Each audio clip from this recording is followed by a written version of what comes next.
So we start with the nose. I know sometimes we make things very tricky and complicated here, but your nose is your nose, okay? It is exactly what you think, that structure, that thing sticking out on your face.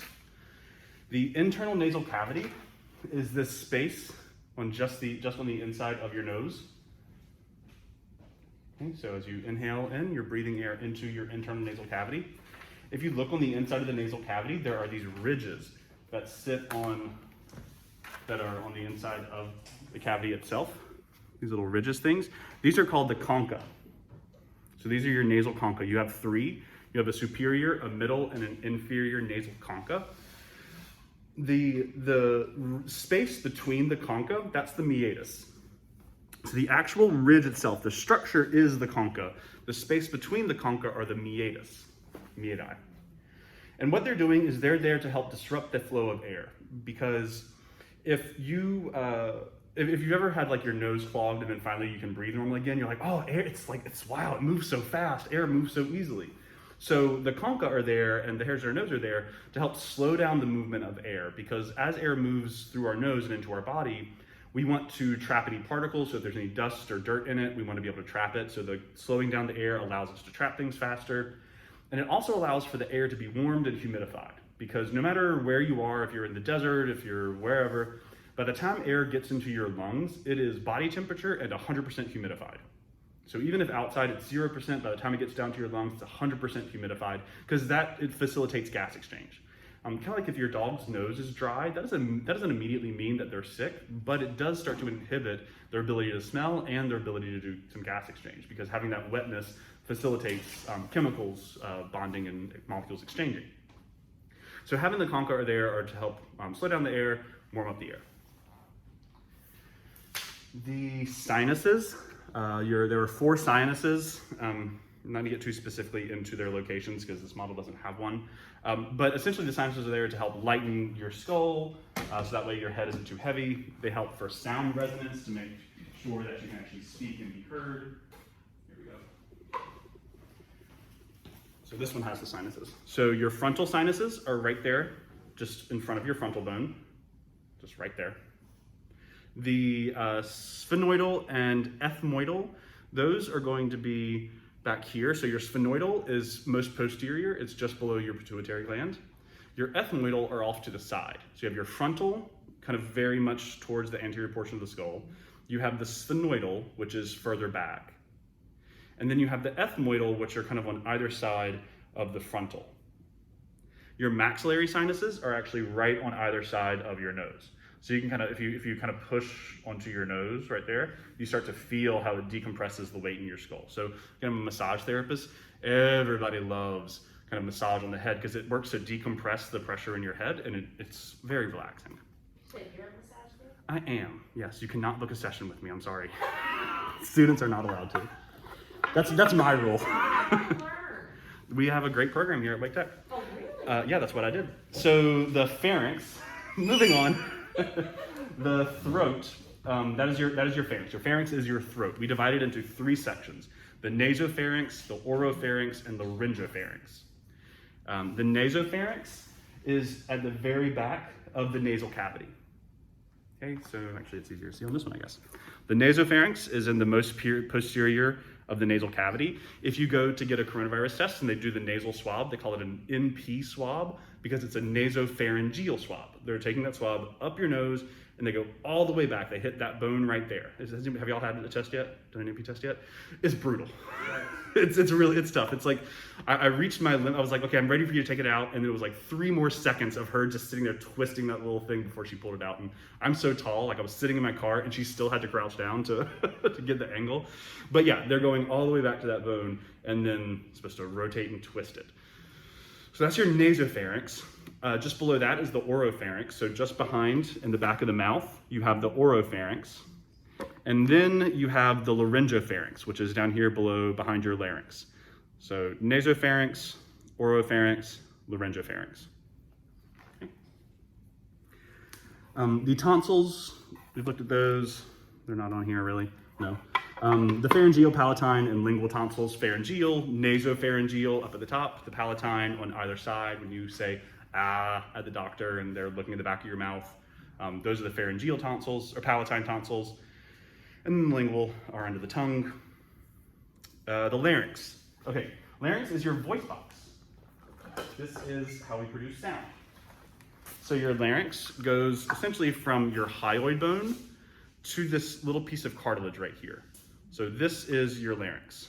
All of these structures included are part of your voice box, external and internal. We're actually going to start. I like to do this with folks. So you can take your index finger and your thumb, and you can put them right on your throat here, and you can feel those rings. If you rub it up and down, you can feel these little cartilaginous rings there. And you can even take your hand and just move your trachea side to side. It feels weird. Yeah. Now, I don't like doing that. So now, if you have, for males, we have our nice kind of laryngeal prominence. This little poke, this little point right here, it's called the laryngeal prominence. You can feel it. In normal times, I let people feel mine, because again, I'm a massage therapist, so it's normal for me to just let people touch. And it really is interesting. If you're a female and you've never really gotten to palpate one, it just feels cool, because you can actually get your finger, or I can at least get my finger kind of hooked into there. And when you swallow, it's really just kind of neat. Like guys, it's like we kind of, just take it for granted. It's like, oh yeah, it's right there. But it is a very kind of strange thing to feel and experience. So if you have someone at home that has an Adam's apple, go just see if they'll let you poke them in their throat a little bit. In your bubble, someone in your bubble that you can go and palpate. But again, just to be able to feel, okay, yeah, that really is right there. It's fairly prominent. So you can, one more time, hand back on your throat. So you can move your trachea. Yeah. Now go up higher. Go just below, like just in line with your chin, and move that side to side. That's your hyoid bone. So that's this bone right here. So you can move the hyoid bone, and it feels very different versus the trachea, which is kind of creaky and croaky when you move it. Yeah. The back of the trachea is flat, and that's going to accommodate for the esophagus. So if the trachea were a full circle, then the esophagus really wouldn't have room to open and expand as you swallow food. But because the trachea is flat on the back, the esophagus can open and expand. So here's anterior. You have your trachea for air movement, and then just behind that, you have your esophagus taking food down to your stomach. I thought the trachea is behind it. Is it? Yep. You want the trachea in front because it has all this cartilage to protect the soft, squishy esophagus in the back. Okay, next is the epiglottis. So again, when we swallow, food is supposed to go down into the esophagus. So when we swallow, the epiglottis, this little flappy bit right here, will actually fold down and close over this opening. This is called the laryngeal inlet. So laryngeal inlet is just an opening or a passage. And so the epiglottis, this is actually cartilage. It's actually fairly elastic cartilage that can move pretty freely. So in a human body, in a real body, it would be able to flap down and close over. So when you swallow, this kind of flaps over, closes laryngeal inlet, so food goes down through the esophagus. Your thyroid cartilage is this big piece of blue cartilage, this big shield, that's your thyroid cartilage. Again, you have your laryngeal prominence right there in the front. Laryngeal prominence, Adam's apple. I prefer laryngeal prominence because it's specific. The cricoid cartilage. So you have your thyroid cartilage, which is the big blue piece. That one piece right below it, that piece of cartilage directly below the thyroid cartilage, this is your cricoid cartilage. This whole piece that kind of wraps around, that is the cricoid cartilage. And that's where your larynx stops. So after the cricoid cartilage, then it's called tracheal cartilage. But the cricoid cartilage, that's part of your larynx. The arytenoid cartilage, that's deep cartilage on the posterior side that you can't really see on these models. But the cricoid and the arytenoid is on the back. We did the hyoid bone, that's sitting up here at the front, up at the top. Your vocal cords. So you have both true and false vocal cords. The true vocal cords are the ones that actually make sound. Air passes over them and they vibrate and it produces sounds. The false vocal cords are also called your vestibular folds. And those are going to be there to help nourish and protect the true vocal cords. They're not involved in sound production. They're just there for nourishment and protection. So if you look on your paper, the number 25 is going to be the true vocal cords, and then 22 is the vestibular folds. So you can see that 25, and I'll bring this over to everybody, that 25 is kind of white and avascular. So here's your trachea, this is the front, this is the back. You have this very white line, this thin line right here, that's the true vocal cord, and then this above it is the vestibular fold. Yeah, can you see that? Yeah, you have the true vocal cord and the false. Does that make sense? You have your true is 25, and the false is at 22. So there's the true, and then that's the false. Yeah, you have your true, and then your false.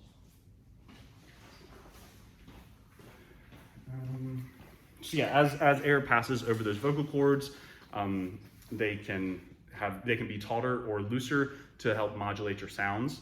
Sound production is a very interesting thing. I have a friend who can't, she ever since a child, she did try to do speech therapy classes. She can't adjust the pitch of her voice. So she can't be really excited. If she tries to talk fast, she can't really, raise her voice higher. So she just talks louder when she's excited. So it's always one of those funny things. You can always hear her because she's just screaming, "I'm really happy about this. This is so cool." It's like it just sounds so monotone. Yeah. True vocal cords, false vocal cords, cool. Any questions about those structures for basically the upper respiratory system? Okay. So, as I was saying, once you get past that cricoid cartilage, then you move into your trachea. If you have a dog or if you go to pet stores, you can buy beef trachea. You can buy tracheas of animals for your dog to chew on. And it literally is just a hollow tube. It is just a hollow cartilaginous tube. And that's all that's all a human trachea is. It is just a passageway for air. It should always be open. It shouldn't be closed. Same thing with your bronchioles. They should always be open. They shouldn't be closed. That open is called patent. P-A-T-E-N-T. So they should be patent. And yeah, there's really nothing special about your trachea, to be honest. It's just a section of tubing that stays open and transports air. There's, the only thing to really note about your trachea, so here you can see this is your trachea. There's a thing called the carina. That's one of your structures. It is an internal projection. So right where the trachea splits, there's a little internal projection called your carina, and that's an irritant receptor. So it's kind of like right in there, and it just kind of sticks up right in the split of the trachea, right where it splits into the bronchioles. Little broken thing. And so that's the last chance for your body to be able to cough up or sneeze up anything any particulate matter that gets down there. So if dust or dirt gets down there or smoke, it'll stimulate the carina and it'll cause you to try and expel and cough it up. Because once it gets past that, once it gets into the bronchi, then it gets into your lungs. So that's kind of your last chance. You have the cartilaginous rings. Those are just each of the blue rings of the trachea. We're not going to worry about the annular ligament. Okay, the bronchus and the bronchi. So as soon as your trachea splits, it becomes your primary bronchi, your right and left primary bronchi. It's going to then split again. Let me see, this one's not so great. Torso, kind of see it in here. So it splits into the primary bronchi. They split again into your secondary. Those will split into tertiary, quaternary, and so on, until they do 16 divisions. So from the primary all the way until they get to the smallest end portion, it's gonna be 16 divisions to get there. So by that point, they are microscopic. They are tiny little vessels. And you can this is not even finished, but you can see how it spreads and it moves into the lungs. So we call it the bronchial tree.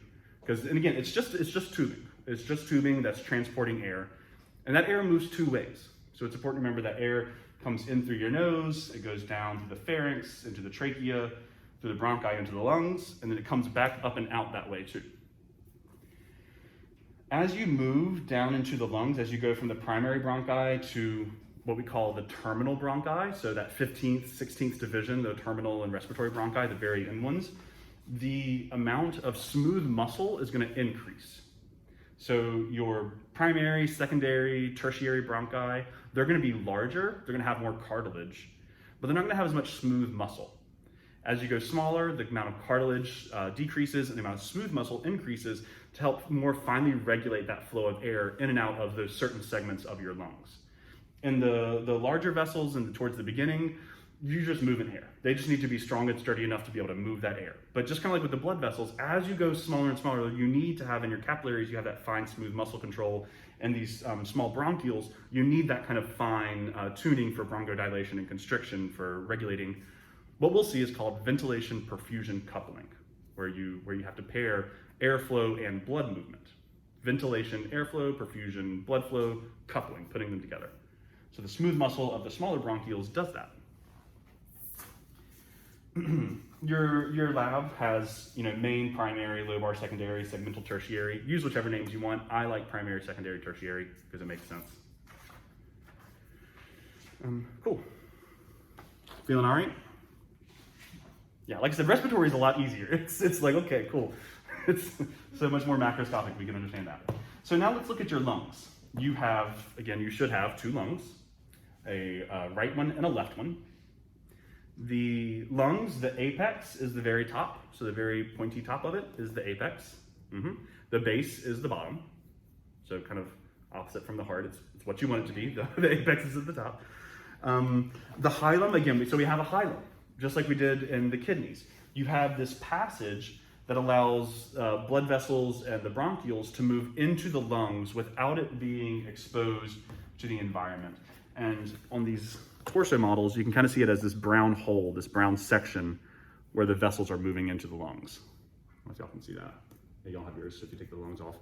So yeah, each lung has its hilum that is allowing blood vessels to go in and out of it. The lungs are different. Your right lung is going to have 3 lobes. You have a superior, a middle, and an inferior lobe. Where's the middle? Right there. So it has those 2 sections, so that's the middle lobe. Yeah. Yours, it does. Yours is confusing looking. Yeah. Yours actually has 4 lobes. So, sorry. There's always some arguments in anatomy. Some people might have multiple lobes. Who knows? But our lungs, we're going to look at having 3 lobes. The lobes correspond to the fissures. The fissure is the actual thing dividing the different lobes. The left lung, its most noticeable feature is what's called the cardiac notch. It's this little groove in it because the heart points over to the left, so it has to be accommodating room for that. So on the left side, you've got that cardiac notch. And then the alveolus, the alveoli. So the alveoli are microscopic, and they are the functional units of your lungs. Just like we said, the nephron was the functional unit of the kidney. That's where blood was actually being filtered and urine was being formed. The alveolus is the functional unit of the lungs because it's where gas exchange actually occurs. Remember, the bronchi are just transporting air. All they're doing is bringing air in and taking air out. Once the air gets fully into your lungs, it's not like your lung is just one solid thing. You don't just have like a lung. What you have is an organ that's filled with millions of alveoli, millions of these, and you can see it on page 75 at the bottom. It looks like a little sack of gum, little sacks of, and what they are sacks of air. So you have millions and hundreds of millions of these alveoli packed into your lungs. And when you look at them collectively, kind of macroscopically, your lung gets wrapped in this connective tissue and it's this nice, pretty, kind of even little organ. They all kind of look the same.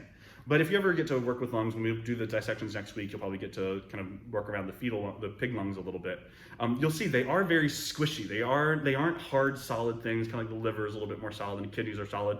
Lungs are very much just kind of light and squishy and pillowy. And it's because they're filled with just these empty, hollow air sacs that are just waiting to, receive air and empty with air. They actually don't close. The alveoli are not supposed to close even when you exhale. They should still stay open, which is why your lungs stay inflated. So when you think about your lungs, don't just think about, you have a right lung and a left lung.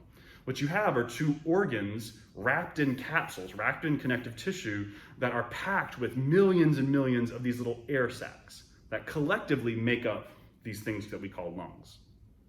Yeah. If that's too weird to think about, just understanding that air is moving down into the alveoli and then back out of them, and your lungs are just what hold all of those things. If you can at least understand that, we're good. The diaphragm is the muscle that will help to increase space in your thoracic cavity. So when we say that the diaphragm is the primary muscle of respiration, what's really happening is that the diaphragm is changing the volume of our thoracic cavity, which allows us to breathe.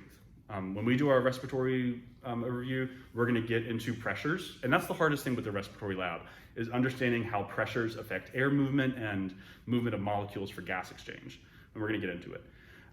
But when you breathe, and I always like to have people do this, put one hand on your heart and one hand on your belly. Everybody, come on. There you go. So when you breathe, like if you're just kind of breathing normally, maybe your chest and your belly both move. Maybe both of your things move. Maybe just your chest moves when you breathe. Now that we're kind of thinking about it, it's kind of hard. For most of us, for a lot of us, what's going to happen is that our chest is going to move first when you inhale, but really what should happen is when you inhale, your diaphragm flattens down and it pushes your organs out. So as you inhale, try to see, can you push your hand out without letting your chest move? And then as you exhale, you draw your belly in. So you inhale, your belly should push out. You exhale, it should draw it back in. For a lot of us, when we inhale, we actually draw our belly in because it's just a societal thing. We don't like to exhale and push our bellies out. So when we inhale, we actually will draw our belly in, which forces our chest to work, our scalenes to work harder, and you end up breathing in your chest more. But really, your diaphragm should be the first thing to move, to the point that, like one of my exercises I do with my yoga classes is seeing how deeply you can breathe without your chest moving. Because your chest really should only move or should only really expand when you're doing deep inhales and exhales, or like really have to do really quick, rapid breaths. Otherwise, it should mostly be that diaphragm flattening down and pushing your organs out. And if you really focus on that, you'll actually start to get, especially if it's new to you, you'll start to get a stomach ache for the first few weeks that you're really focusing on diaphragmatic breathing. Because it's massaging your organs and your intestines, it will speed up your digestive processes. You will end up using the bathroom a little bit more, but you'll also kind of get this little stomach ache, and it's because you're pushing the pressure. But that's how you're supposed to breathe. It is, and really, belly breathing is very grounding, very settling. Even just a few rounds of it. Will it tighten abdominal muscles? Yes, your diaphragm is your deepest abdominal muscle. So if you aren't breathing with your diaphragm, then you aren't using your deepest abdominal muscle. So it's very important that when you breathe, you really are. And I try to do it to the point that it actually okay. I'm kidding. Actually, there's, if you ever look up Iyengar, Mr. Iyengar, Iyengar. He was this famous yogi. He is the reason, if you ever take a yoga class, it is because he popularized bringing yoga to the masses and not just keeping it as a private practice kind of thing. But he's got some videos of him doing breathing. And I mean, his chest will double in size. And it's incredible to watch. I mean, he spends one solid minute just inhaling. Wow. And then he can spend just as long exhaling because he has such really incredible control over his abdominal exercises. But I mean, it's wild to see the changes in his thoracic volume. But again, it's the fact that our diaphragm changes our thoracic volume that we can breathe. Because as and we can't disconnect these processes. So if I increase my thoracic volume, the air immediately comes. If I decrease my thoracic volume, the air immediately goes out. And that's just a pressure difference that we'll get into, but that's happening through muscle movement. The last thing I'll say about breath is that inhaling is an active process. Inhaling, I'm using my muscles. Exhaling is very passive. Rarely are you going to be doing forced exhales. If you go to the hospital, a lot of times after anesthesia, they make you do the little, blow into this thing so that you can kind of lift the ball and try to keep the ball in between the two lines. That's to make sure that that's to help you not get pneumonia. It's to make sure that you're really working your lungs and your respiratory muscles, because after anesthesia, when you have the machine breathing for you, that's just a tendency to happen. So we really don't forcefully exhale very often. Normally, if you're just breathing, you're just relaxing. So it's just again, a concept of how we breathe. Yeah, I have a quick question. please. Well, not really a question, but okay, so I have a theory about hiccups Mhm. because no one really can explain it. But I know when my babies like hiccup and I massage like right up under the sternum, it seems to go away. So do you think it's like I don't know, like a spasm in the diaphragm? That is what it is. That is what it is? Yeah. Listen, I have looked it up and no one can say, like they're like, oh, it's unexplainable, but Yeah. So there are multiple causes for why the diaphragm might be spasming, but yeah, you're having these spasming of your respiratory muscles that are causing you to have hiccups. It can be from several reasons. My favorite hiccup cure is to actually do downward facing dog. It's a yoga pose because it kind of puts you upside down, and then really focusing on that diaphragmatic breathing, that belly breathing, helps to it helps to reset the diaphragm by manipulating the pressures in your lungs and in your body. And so for me, that's what I found that really works. It's not something you can do everywhere because like you have to get on the floor, but it's effective, and you probably can't get a baby to do it. Actually, that's not true. I've seen a lot of babies do it. And the pulmonary arteries and veins, we did that in cardiovascular. I'm not going to get into it in this. Okay, so any questions about just those basic structures? Feeling okay? Cool. Let's go over respiratory system. My phone died yesterday. Let's see, where are we in? Oh, well. Okay, so you will need another piece of paper to go through this one. The respiratory system, again, mine is going to be front and back. So we can divide the respiratory system into two categories, structural and functional. So we'll start with the structural.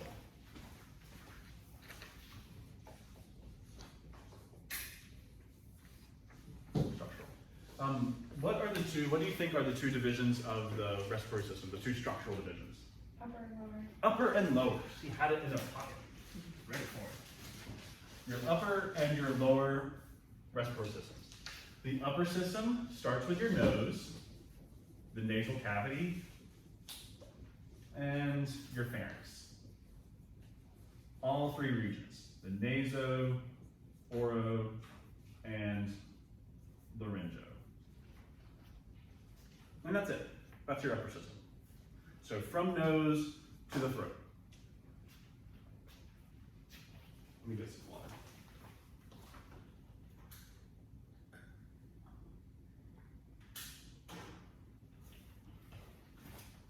The lower starts at the larynx, your trachea, the bronchial tree, and that's going to be from the primary bronchi all the way down to those last ones. There's a picture, I don't show it anymore because I've never been able to really confirm if it's actually true or not, but there's a picture of someone who's coughed up a blood clot that is a complete blood clot of the bronchial tree.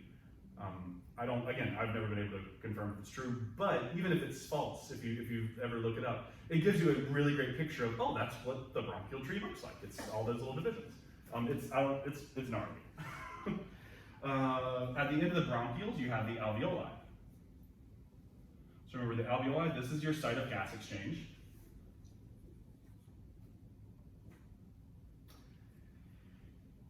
And then we get into the lungs. So this is still part of the lower system, but I have to write more, so I'm just going to come up to here. You get into your lungs. The lungs have both pulmonary and bronchial circulation. Pulmonary circulation is for O2 and CO2 exchange from the heart.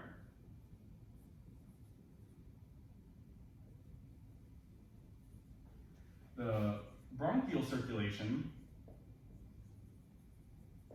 is to feed the lungs.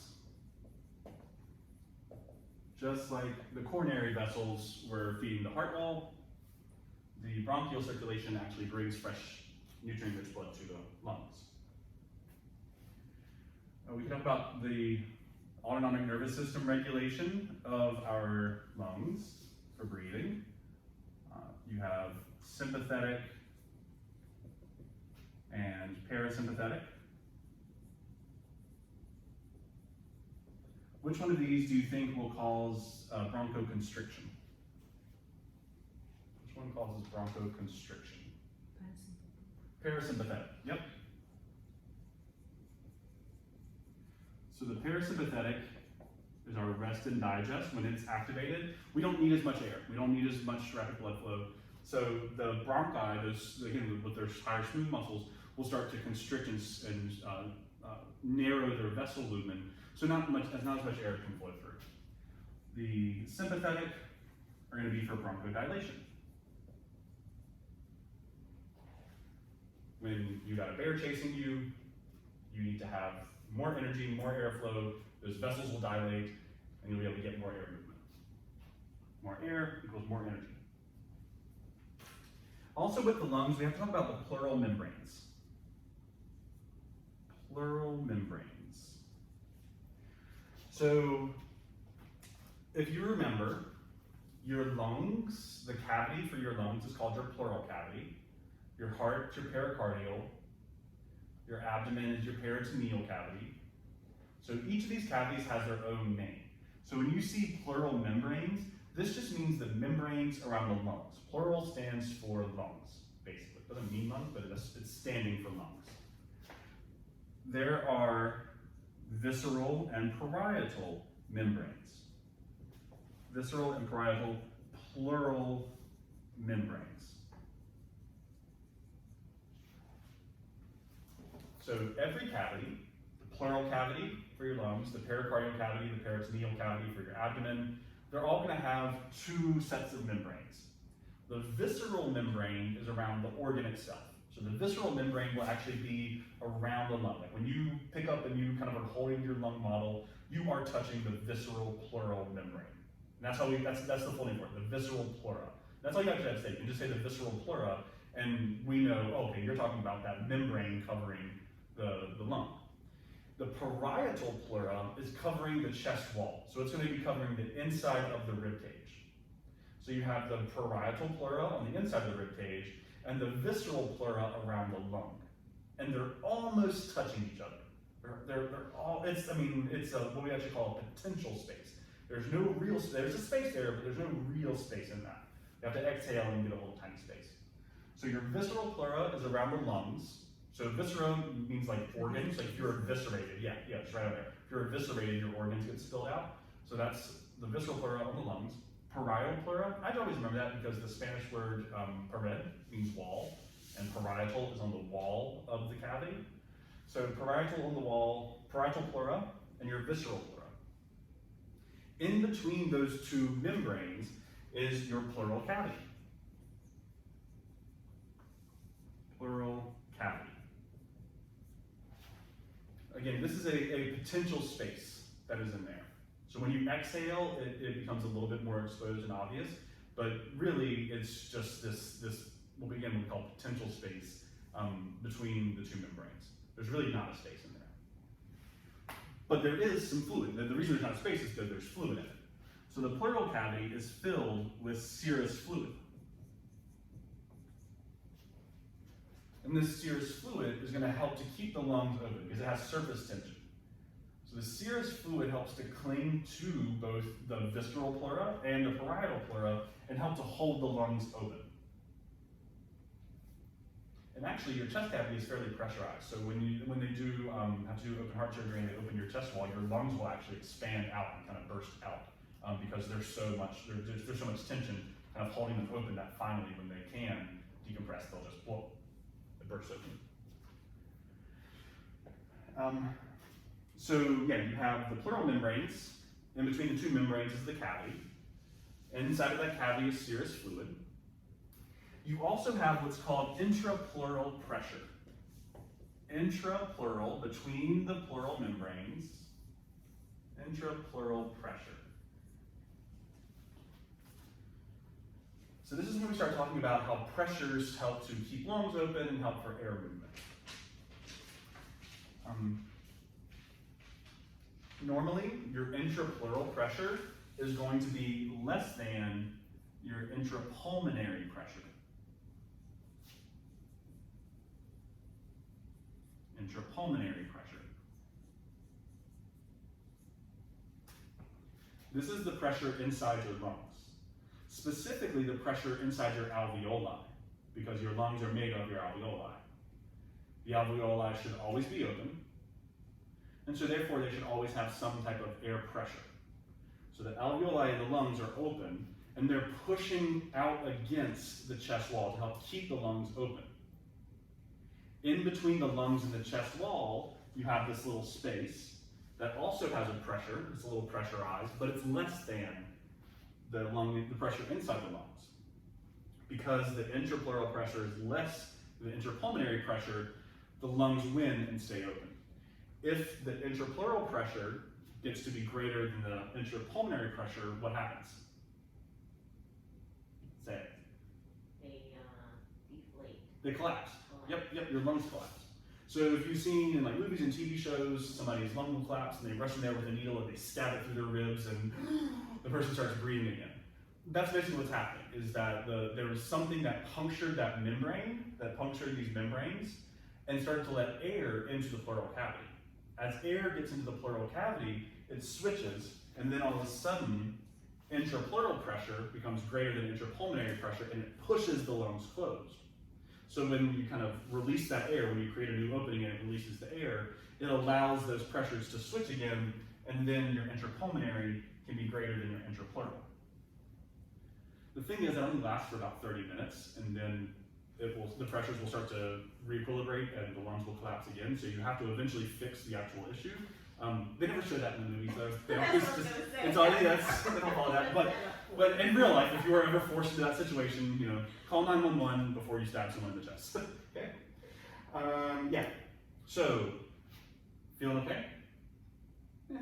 Again, if you haven't gone through this chapter yet, then this is probably just a little overwhelming. But again, just kind of big picture, our lungs need to stay open and our lungs are filled with air. Even when you're exhaling, your lungs still have air inside of them, and that leftover air creates intrapulmonary pressure that pushes your lungs open, overcoming this intrapleural pressure that's between these two membranes. That serous fluid has surface tension that's also going to be keeping your lungs pulled open. Okay. Keep going. Can I erase all this? So that was just one side of my face. We're ready for the other half. Yeah, if you need to get up and go take a little walk for a few minutes, you can. Again, I'm recording this, I'm going to post it. So, as long as my phone doesn't die halfway through recording. All right, so now let's get into the functional. The functional has, let me just a second. Let's go down here. The functional is your conducting zone and your respiratory zone.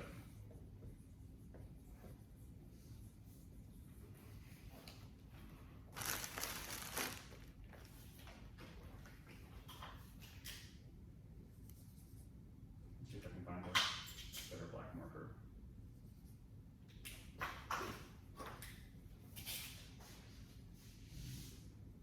Here we go. Okay. So the conducting zone is doing exactly what it sounds like. It is just moving air. That's its whole job, is just to get air from the outside to the inside and from the inside to the outside. So it is going to be from your nose. Oh, sorry, I don't know why I can't write that E. From your nose to your respiratory, oh, let me double check. Yep, your terminal bronchial. Terminal bronchial. Again, you start with the primary and secondary. After like 15 divisions, it becomes your terminal bronchial. The respiratory zone starts then with your respiratory bronchial and goes into your alveoli. Not nearly as long of a movement, but this is where gas exchange actually occurs. So that's what we call it, the respiratory zone. Whereas with the conducting, again, you're just talking about tubes. You're just talking about hollow passageways that are moving air. Okay, so with the respiratory zone, we're actually going to get into mechanical and neural processes of breathing. So the mechanical follows Boyle's law. And Boyle's law written out is P1 V1 equals P2 V2. But the interpretation you really need to focus on is that as pressure increases, actually, let me rephrase in terms of volume. As volume increases, pressure decreases. As volume decreases, your pressure will increase. And what pressures are we talking about? The three main pressures of breathing are atmospheric, intrapulmonary, and the intrapleural pressures.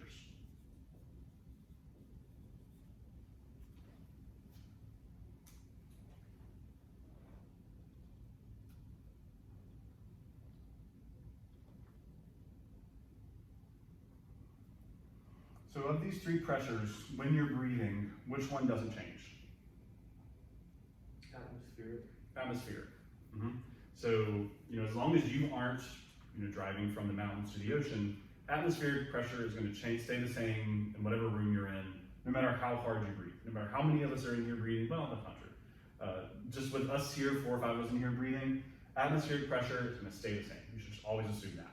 What we change are the intrapulmonary and intrapleural pressures. Specifically, the one that has the greatest change is going to be this intrapulmonary pressure. So, Boyle's law, as volume increases, pressure decreases. Volume decreases, pressure increases. So let's say that we took this room and I closed all the doors and I sealed the room off, and then I took it from the size that it is and I shrank it in half. We keep all the same stuff, all of us are in here, all the molecules in the air are in here together, but now instead of having this much space, we have half as much space. That will increase the pressure. And when we say that increase the pressure, it doesn't just mean that we're packed in tighter. It means that those molecules are fighting and hitting up against each other more and more often, okay? And that is gonna cause them, that creates a higher pressure environment. When you have a higher pressure environment, nature just wants to move to lower pressure. So if I took this room and again, had this nice big room and we shrunk it down to half the size, the pressure inside of this room would skyrocket, would increase, would double, right? If we shrink the volume by half, we increase the pressure by 2. Okay, that's math. That's as much math as I'm gonna do. If we took this kind of room, shrunk it in half, increased the pressure by 2, and then I just put a little crack in the door. I just drill a little hole or open the window just a little bit. The air would just go flying out of here. Because you gotta know that, like if you take a big balloon and you blow it all the way up and then you just open the end a little bit, the air can just come out so fast. It's the same thing here, because air is trying to move from higher pressure to lower pressure. So as we decrease our volume, so as I exhale, when we exhale, we always think of the air movement, but in this case, I want you to think about your thoracic volume, the volume in your rib cage. As I exhale, I'm shrinking my thoracic volume, which means I'm increasing the pressure. It's kind of like I'm contracting my lungs. And just like in the heart, when you contract your heart, you increase the pressure in those chambers, and that forces blood out. When you contract your lungs, when you decrease the volume in your thoracic cavity, you're forcing air out. So one of the little fine points that I try to get that I get people on is that we don't necessarily manipulate pressure. We change the volume. And the pressure changes as a result of volume changes. It's a subtle difference, but it's just remembering, when you breathe, you're using your diaphragm, you're using your intercostal muscles, you're changing the volume of your rib cage, both up and down, front to back, side to side. Your whole rib cage expands in all 6 directions. So you're changing the volume, right? So as I inhale, I'm increasing the volume of my thoracic area. I'm increasing the volume of my thoracic rib cage. That's going to decrease the pressure. It's going to decrease intrapulmonary pressure. Because atmospheric stays the same, let's assume that we're at sea level. At sea level, atmospheric pressure is 760. So just kind of at the start, atmospheric pressure is 760 up here. I want to inhale, so I'm going to increase my thoracic volume. As I do that, my thoracic pressure is decreasing. Because my thoracic pressure decreases, atmospheric pressure is higher, air moves into my lungs. I want to exhale now, I increase the pressure in my lungs, which then drives air out, because my pressure in my lungs as I exhale and restrict the volume in my rib cage, the pressure gets higher and it pushes air out because it overcomes atmospheric pressure. So if atmospheric pressure is 760, if I want to, let's see, 760, let's say 740 and 800. Okay, so here are three pressures. This is your atmospheric pressure, 760. If the pressure moves to 740, is this going to, this is our atmospheric. This one is going to be in our lungs. Why am I saying lungs? Let's, intrapulmonary and intrapulmonary. So if I decrease my pressure to 740 compared to the 760 in the atmosphere, will this inhale cause an inhalation or exhalation? Inhalation. Inhalation. Yep. This is inhalation. Because this is my atmospheric pressure, 760 millimeters of mercury. I'm decreasing it to 740 millimeters of mercury. Because atmospheric is now higher than my intrapulmonary, air moves into your lungs. I'm increasing the volume, decreasing the pressure in my lungs, so air moves in. When you do like this, as if you're increasing the pressure, because you're trying to. Yeah, increasing the volume. That's what you have to remember. Increasing the volume, decreasing the pressure. Yeah, yeah. In this case, I'm increasing my pressure in my lungs. It's greater than the atmospheric, so this is exhalation. Okay. And again, this just is all based off the fact that everything in nature moves from high to low, from a high concentration, a high pressure, a high energy, to a lower concentration, pressure, or energy.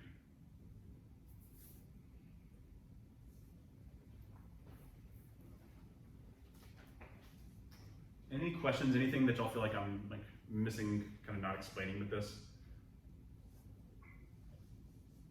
No. Okay. It's a very much kind of odd concept, which is what makes this class so difficult, because you don't only have to learn the structures, you have to learn the physiology, right? The function of how does this actually happen. Okay, so like I said, your intrapulmonary, your intrapleural pressures were changed. Atmospheric pretty much always stays the same. You should be able to understand how we manipulate volumes, how if you increase the volume, you decrease the pressure, that causes inhalation. And vice versa. Okay, that was the mechanical. I'm gonna go, can I erase all this?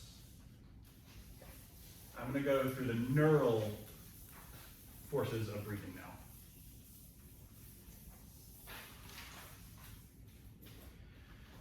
Okay. So the neural control of breathing is done through our respiratory centers. The respiratory centers in the brainstem. There are two main respiratory centers. Your medullary respiratory center, which is part of your medulla oblongata. If you remember, your medulla oblongata has what's called the cardiorespiratory centers. So your medulla is already helping to regulate your heartbeat and the rhythm and your cardiac output. It also regulates your breath, which makes sense because your cardiovascular system and your respiratory system work so closely together to deliver oxygen and remove waste. So the medullary respiratory center has two components to it. It has the VRG and the DRG. The ventral respiratory group and the dorsal respiratory group. So on your brainstem, you got your medulla oblongata, that little section of it. On the front, you have your VRG, ventral means front. And on the back of your medulla, you have the dorsal fin on your back. The VRG is responsible, these are neurons, these are tracts of nerves, right? So the VRG is responsible for sending signals of inhalation and exhalation.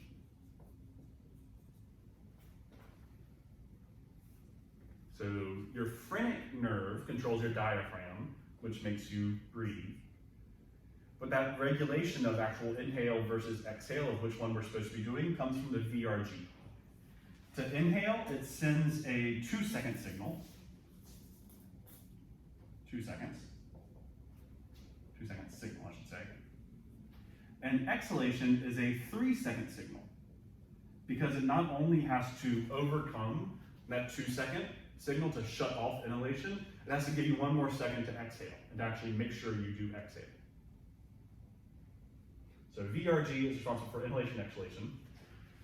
The DRG regulates the rate and depth of breathing. The rate and depth. We'll see that it uses different types of receptors to decide if we need to breathe faster or deeper, or slower or shallow. So, medullary respiratory center has the VRG and DRG. VRG is inhalation, exhalation. DRG is how fast and how much, how fast and how deep. The second respiratory center, so this is number 1. The second one is the pontine respiratory center. So you have the medullary and the medulla oblongata, and the pontine and the pons, which is just below it on the brainstem, right before the spinal cord.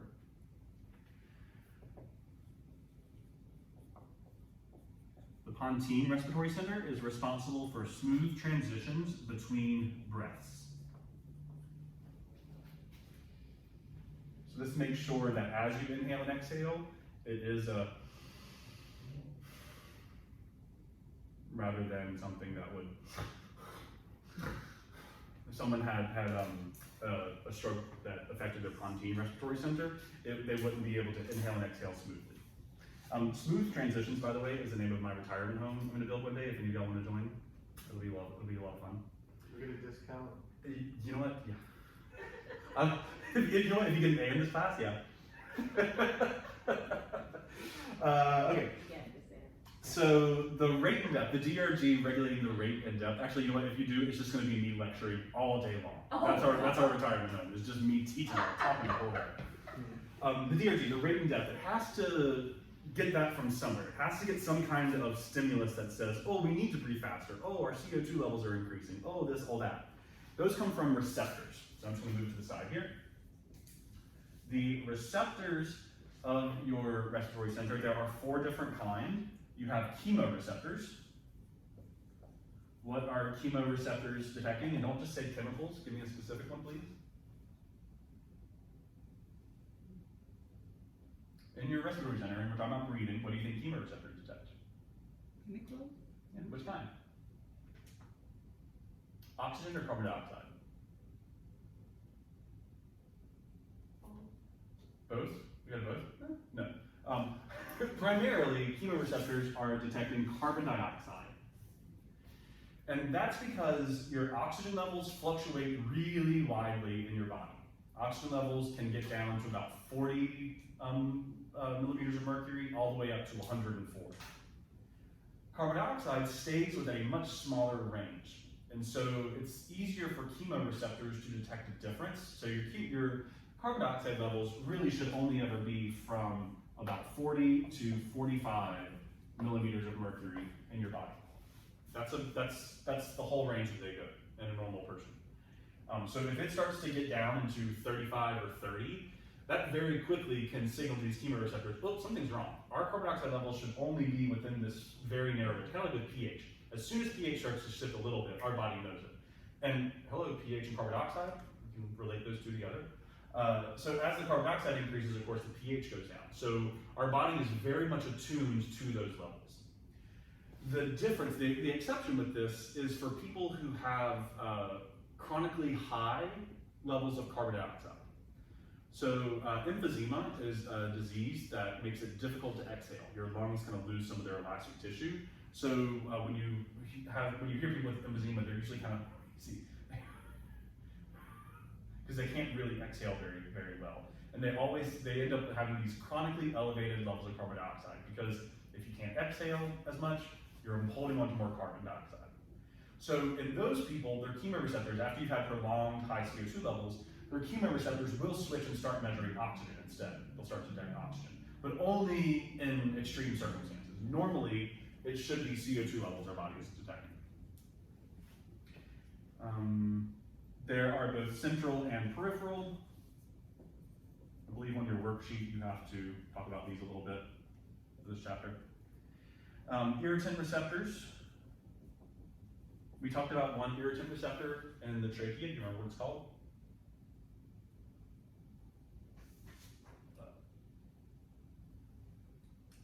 The carina. You were close. Give me a few seconds. So yeah, the irritant receptor in the carina is that internal projection in the trachea. So this is, again, making sure you're coughing, sneezing, expelling any particulate matter. Baroreceptors.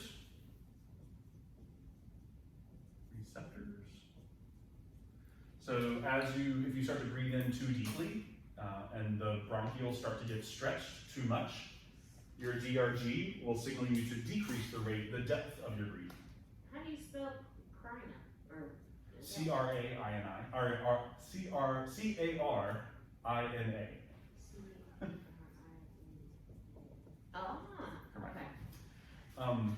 I can't remember, I had it was pneumonia. I think I had bronchitis or something one year, and I went to my doctor and I was like, oh, I'm having so much trouble breathing. This was I was teaching like 7 or 8 yoga classes a week. I was like, I'm having trouble doing like really deep breaths. I start to get to a certain point and then I just kind of collapse. And part of what was happening is that the DRG was signaling, oh no, that's too much. Oh no, or my bronchioles, because I had bronchitis, were already irritated. And so as I tried to stretch them too much, it was setting off my DRG and I couldn't breathe that deeply.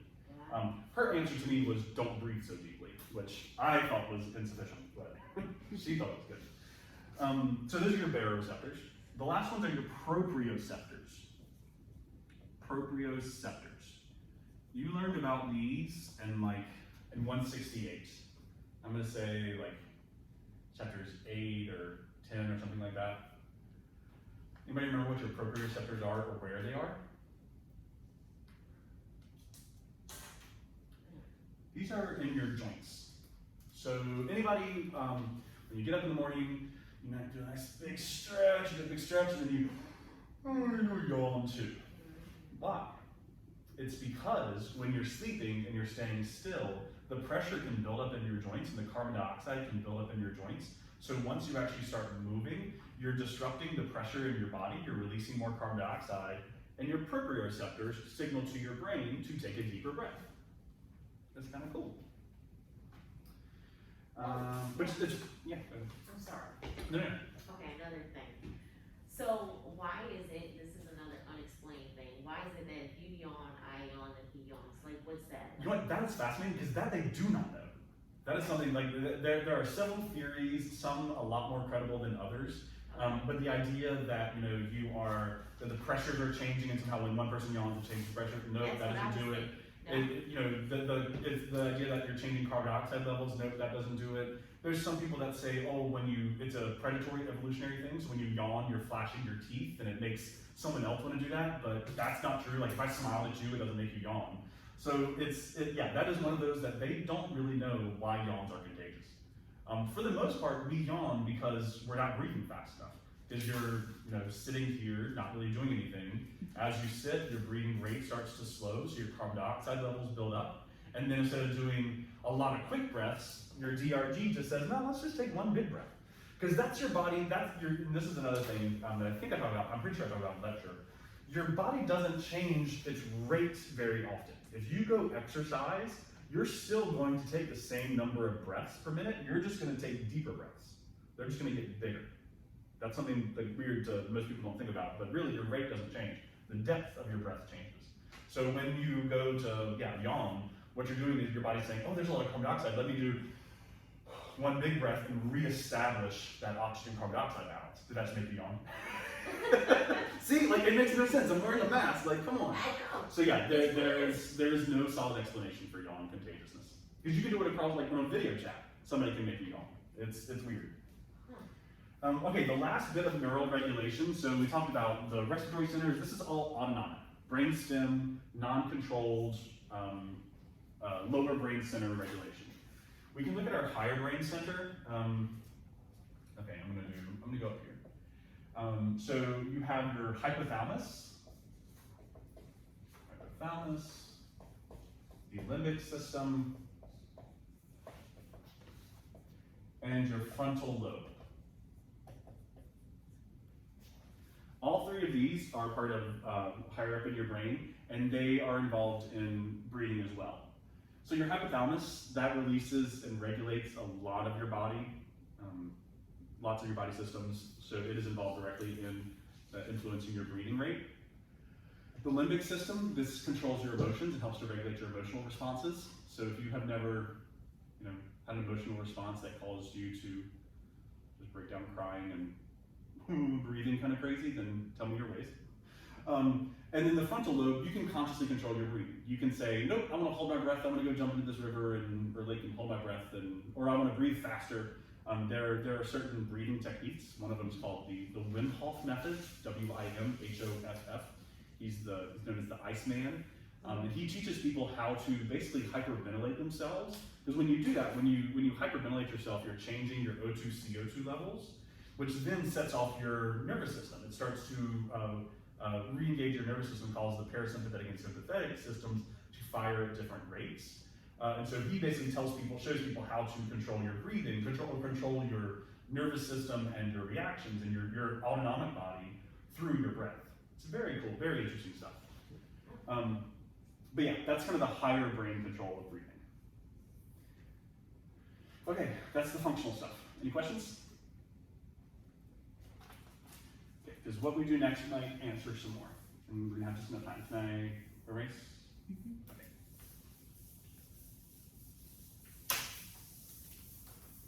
So now we're going to get into the actual stages of respiration. There are 4 stages to respiration, and we're going to look at those.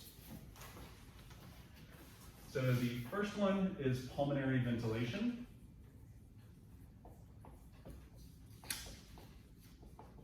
Pulmonary ventilation. This is O2 in, CO2 out. Literally just moving air in and out.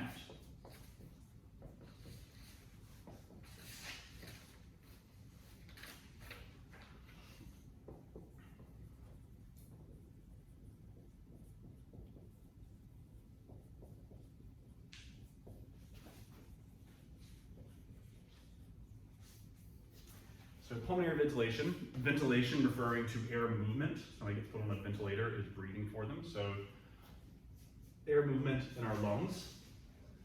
Big picture, we want to bring fresh oxygen in, release out our carbon dioxide waste. This equation says that tidal volume times respiratory rate equals your pulmonary ventilation. So the tidal volume is the amount of breath that you take, the amount of air that you move with each normal breath. Typically, tidal volume is around 500 mils, about half a liter. So with each inhale and exhale, each normal breath, you're taking in and moving about 500 mils of air. The respiratory rate is the number of breaths you take per minute, typically 10 to 12. If you multiply the tidal volume times the respiratory rate, you get pulmonary ventilation. How much air is moving in and out of your lungs per minute. It's just a basic equation. This starts to get important if you're monitoring patients. Their pulmonary ventilation can tell you a lot about their health. If their respiratory rate is really high, that could mean that they're not getting in as much air as they need to. So your body the pulmonary ventilation should stay fairly stable. Unless you're exercising and needing more air, if you're just kind of sitting here, your pulmonary ventilation really shouldn't be fluctuating. That makes sense. If it does, if all of a sudden your respiratory rate, you start breathing a lot more per minute, that would be weird. Because you should be able to get as much breath as you need with 10 to 12 breaths. But if all of a sudden you're doing 20 breaths per minute, that means you're not moving as much air with each breath.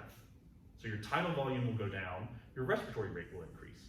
That would indicate some type of respiratory distress to me, and it should to you. The anatomic and physiologic dead space. So anatomic, structural, physiologic, functional. The anatomic dead space refers to the fact that whenever you take a normal breath, you're breathing in 500 mils of air. only about 350 mils of that will actually get down into your alveoli and will actually reach all the way into your lungs. There's about 150 mils of every breath that gets stuck in your bronchi. And when I say stuck, that's not a great word, but that is held within your bronchi. So we don't feel it, like, you know, when you take a breath, it doesn't feel like there's any air in there because it's not just in your throat. It's down deeper where you can't notice it.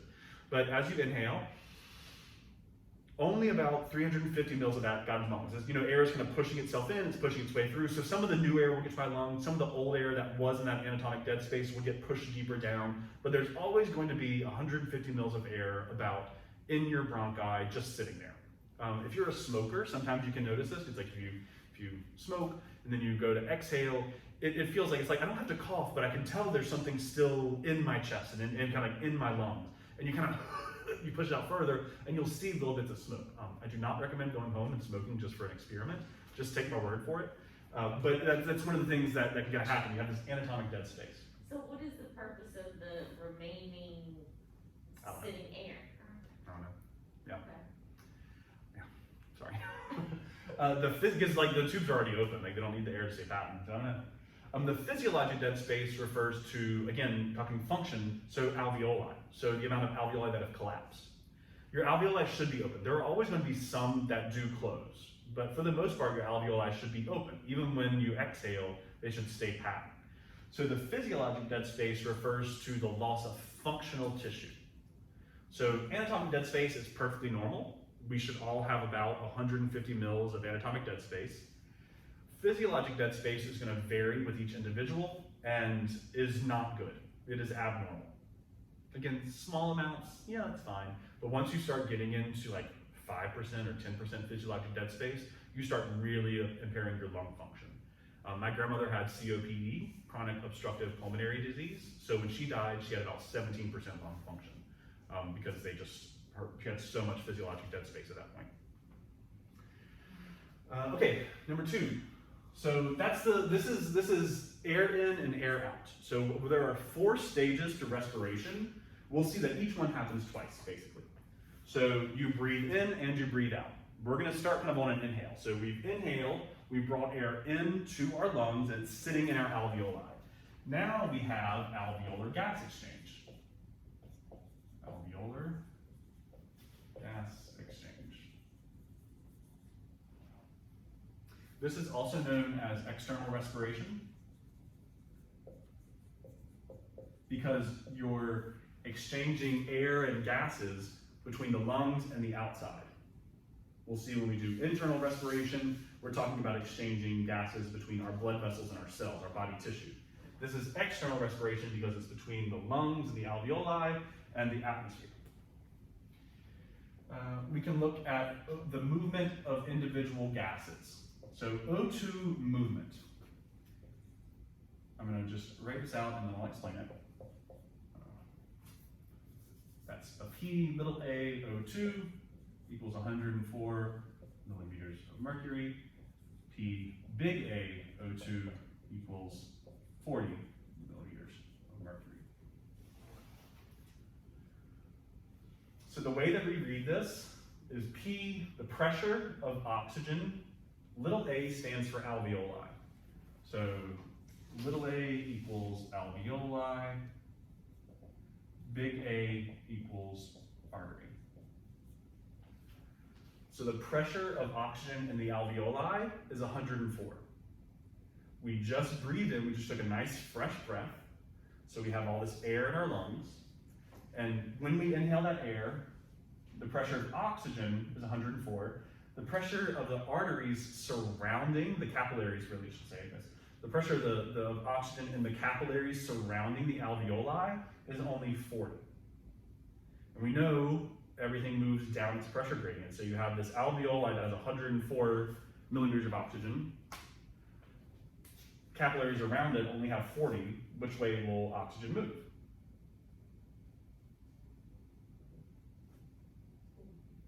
Wait, say it again? Yeah. So you have high oxygen pressure in your alveoli. Okay. You have low oxygen pressure in the capillaries around it. So where will oxygen move? It's gonna go out. It's going to go out. It's going to go down its gradient. Yep. From the alveoli into the arteries. Because that's what is supposed to happen. In breathing in gas exchange, it's about getting oxygen into our bodies and carbon dioxide out. So you breathe in to your alveoli, you get air into your alveoli. That air that you just breathed has all this fresh, high pressured oxygen that will move from the alveoli into the arteries. That will then take it back to the heart where you have this freshly oxygenated blood. The opposite happens with CO2. So CO2 movement. The pressure of carbon dioxide in the alveoli is about 40, and the pressure of carbon dioxide in the arteries is 45.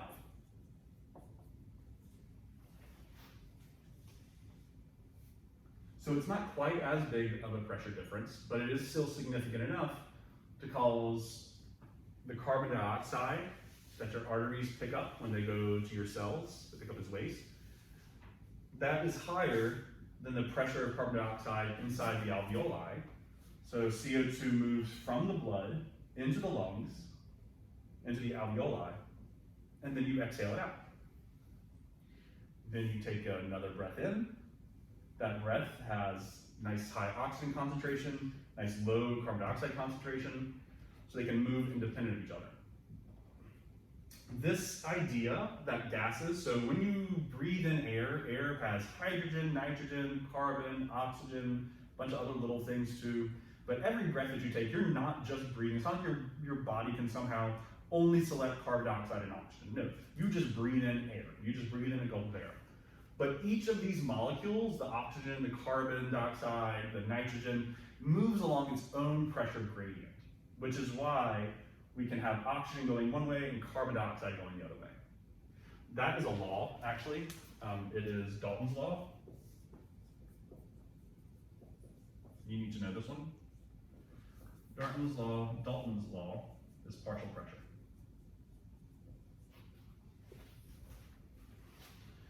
Okay, that was the external respiration. Again, trying to get rid of our carbon dioxide while getting more oxygen. We need to oxygenate all those red blood cells so that way they can take it to the tissues. So 3 is systemic gas exchange, or what we also call internal respiration. Because now we're not exchanging gas between the atmosphere and our lungs, we're exchanging gases between blood and tissues. So O2 movement here, I'm going to add another one, C equals cell. The P, CO2, so PCO2 is usually about 40, and the PaO2 is going to be 95.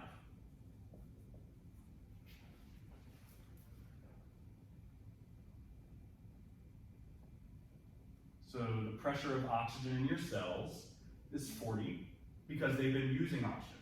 They're consuming oxygen to make energy. The pressure of oxygen in your arteries that are coming from your heart is about 95.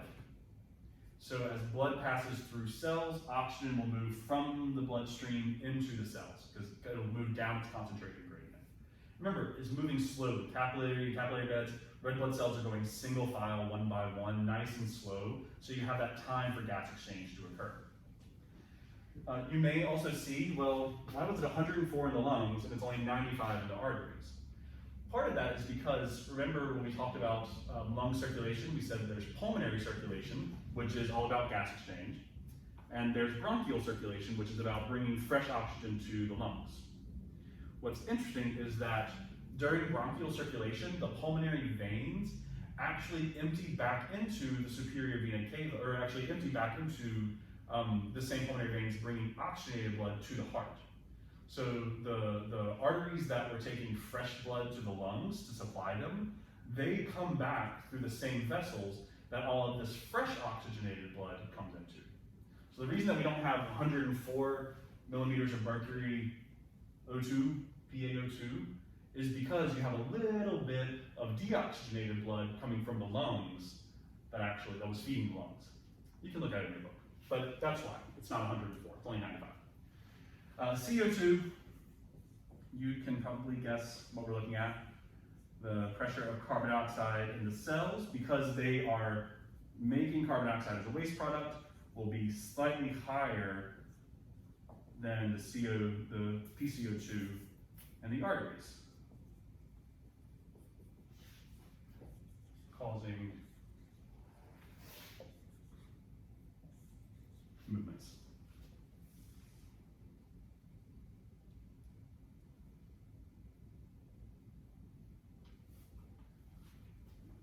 The last bit is gas transport. So getting gases from the lungs to the tissues, and then from the tissues back to the lungs. One of the important things we have to look at is the solubility coefficient. This is talking about how easily do things dissolve in blood, mainly water in blood. Oxygen has a low solubility coefficient, which means it does not dissolve easily in water or in blood. Carbon dioxide, it has a higher solubility coefficient. That's why, like, if you drink sodas or anything, it's pressurized, has carbon dioxide in it. That's what causes all the bubbles, because they can force carbon dioxide to dissolve into the liquid, which makes it all bubbly. You open that soda, take it in out or whatever, that carbon dioxide starts to release, and over time, if you just leave it open, the carbon dioxide will continue to evaporate out of it. Part of that is because it's lost its pressurization. You can get those things like where you can actually screw it on the top and you can repressurize soda if you are one of those people that it takes you like 2 weeks to drink a 2-liter soda. Never me, but okay. Some people. So you can repressurize it and you can force the carbon dioxide back into the liquid, but if you just leave a soda open, the carbon dioxide, because there's no pressure forcing it down, will start to evaporate and bubble off. And that's why, if you leave your soda out for hours, it's flat when you come back to it. This carbon dioxide has a moderate solubility coefficient. This is important because we have to transport gases somehow. If you just had gas in your vessels, that wouldn't work. We'll talk about this in a minute, but that's the bins, right? So the solubility coefficient just says, okay, well, if it can't dissolve, it has to be transported somehow. So oxygen transport is mainly through what? How do we transport oxygen in our blood? Don't just say red blood cells. No, close. Hemoglobin. Hemoglobin specifically. You can abbreviate it HGV.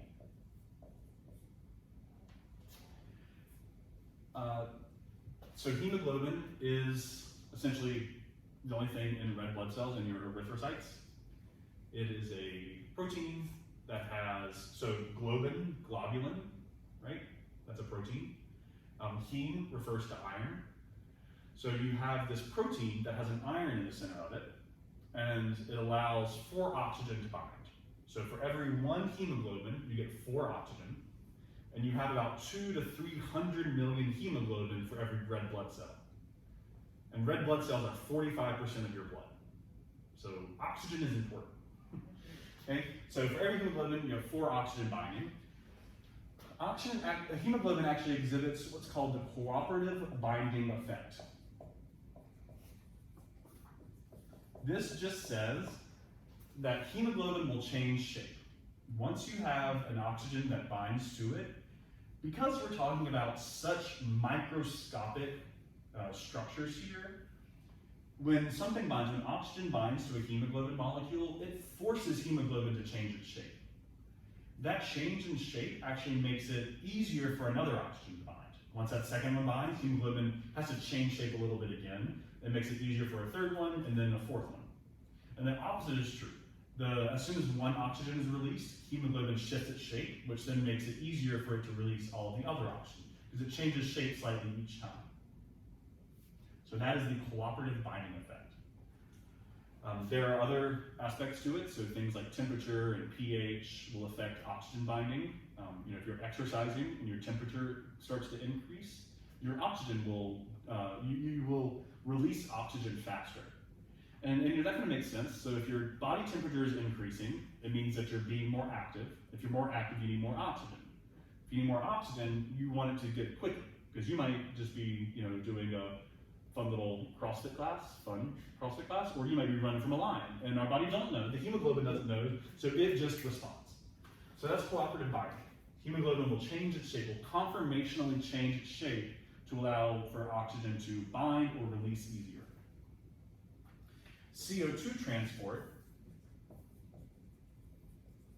One more thing about cooperative binding though. Other things can bind to hemoglobin. We'll see that CO2 can bind to hemoglobin. And importantly, carbon monoxide can bind to hemoglobin.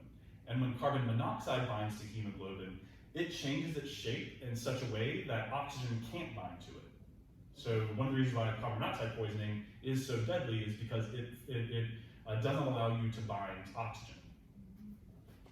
So carbon dioxide is transported 3 ways. You need to know all 3 ways plus the percentage that they're transported. You have 7% that's dissolved in plasma.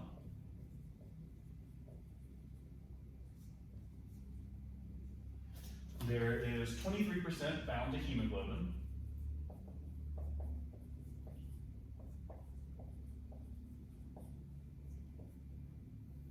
And most of it, 70%, is transported as bicarbonate.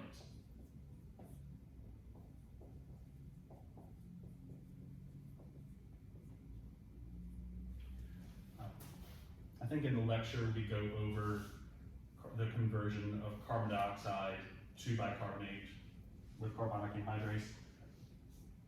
But essentially, because carbon dioxide is such a can be such a potent acid, it gets converted to bicarbonate, which allows it to act as a buffer. It acts as a neutral buffer to maintain our pH levels. And then when it gets back to the lungs, this bicarbonate is then shifted back into red blood cells, converted to carbon dioxide, and then exhaled as carbon dioxide. So it's a very cool mechanism, the way that our bodies will transport all the carbon dioxide to bicarbonate, and then switch it back to carbon dioxide to exhale it.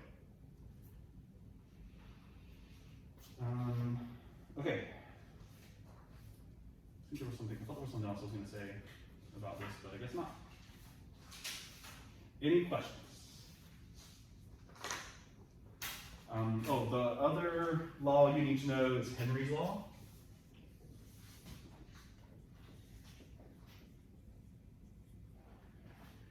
This has to do with solubility based off of temperature and pH. So Henry's law discusses how those factors can affect, not pH, partial pressure. Temperature and partial pressure. How these affect oxygen gas transport. So yeah, the last thing we'll talk about is just the bends and why pressures, and when we talk about gas transport and how things are dissolved and solubility coefficients, why they do matter. So if you are going scuba diving, let's say you have a really nice trip planned next week and you're going to go scuba diving somewhere. You're down at the bottom of the ocean, you have all that water weighing on top of you. It's a lot of pressure. When you're at the bottom of the ocean, you're in a high pressure environment. And literally what it's doing is that pressure is forcing gases to dissolve into your blood that normally wouldn't. So usually carbon dioxide does not have a high, it's higher than oxygen, but it's not super high because only 7% of carbon dioxide is dissolved into your plasma. Same thing with like nitric oxide. There's not a whole lot, that's one of the big gases when you go scuba diving, is that you start to breathe in. So when you're down low, these gases that you're breathing in from the tank get forced to dissolve into your bloodstream. It actually, the pressure of being at the bottom of the ocean or just underwater actually starts to change those bonds of those molecules so that they dissolve into your bloodstream. And if you come up too fast, you have too much of it that gets released. So if you go from scuba diving to getting on a plane within 12 or 24 hours usually, and you did not surface properly, you didn't take your time pausing at each level of the ocean, coming back up at an appropriate rate, if you just kind of resurface, all of that pressure is suddenly released. And so it's just kind of like shaking up a soda bottle and then unscrewing the top. You just get this explosion of gas. And that happens in your blood vessels. So that's, yeah. So it's very deadly. Usually, especially like if you're on a plane, they have to bring it down below 5,000 feet and do an emergency landing and you go to a hospital. It is a very deadly, very dangerous situation. So that's why they scuba divers, especially, if you're just like gonna go down to the bottom of like a 20-foot pool or something, that's not that big of a deal. But if you're diving, several hundred, or even like 40, 50 feet, and you're gonna be staying down there for long periods of time, breathing in those gases, that can really affect you. You have to make sure that you're with a trained professional, which usually you would be. Okay, any questions? All right, that's pretty much all that I had. If you still need to review your exam, you can take these next few minutes, you can go over it. But otherwise, that was it. Good luck.